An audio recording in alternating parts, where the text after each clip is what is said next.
What are false gods really? According to the Christian scriptures, false gods fall into two general categories. The first general category is that of fallen spiritual beings.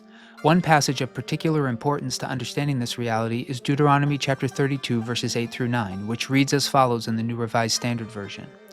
When the Most High apportioned the nations, when he divided humankind, he fixed the boundaries of the peoples according to the number of the gods.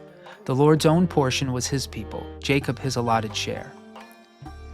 In his book, The Unseen Realm, Dr. Michael Heiser has explained what these verses say happened to the nations of the earth after the Tower of Babel incident in Genesis chapter 11 as follows. So what happened to the other nations? What does it mean that they were apportioned as an inheritance according to the number of the sons of God? As odd as it sounds, the rest of the nations were placed under the authority of members of Yahweh's divine council. The other nations were assigned to lesser Elohim, lesser gods, as a judgment from the Most High, Yahweh.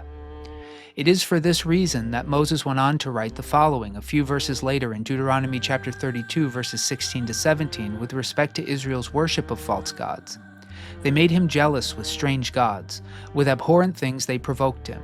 They sacrificed to demons, not God, to deities they had never known, to new ones recently arrived whom your ancestors had not feared.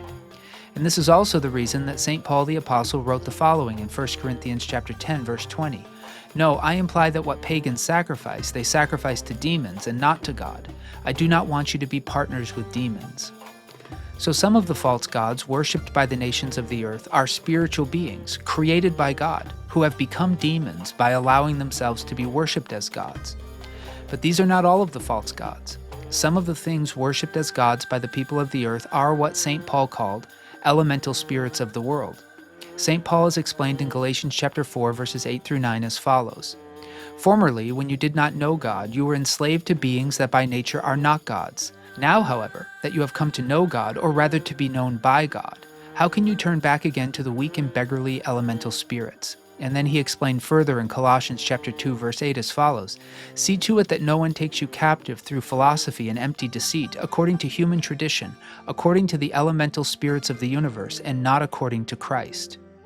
So what are false gods really? Some false gods are real, living, spiritual beings who have fallen into rebellion against the one true God by allowing themselves to be worshipped as gods. Other false gods are philosophies or ideas or ideologies which have been personified and worshipped as gods, such as gods and goddesses of love, war, liberty, justice, wine, and so on. To worship any of these beings or elemental principles, even in God's name, is considered by God to be the worship of false gods.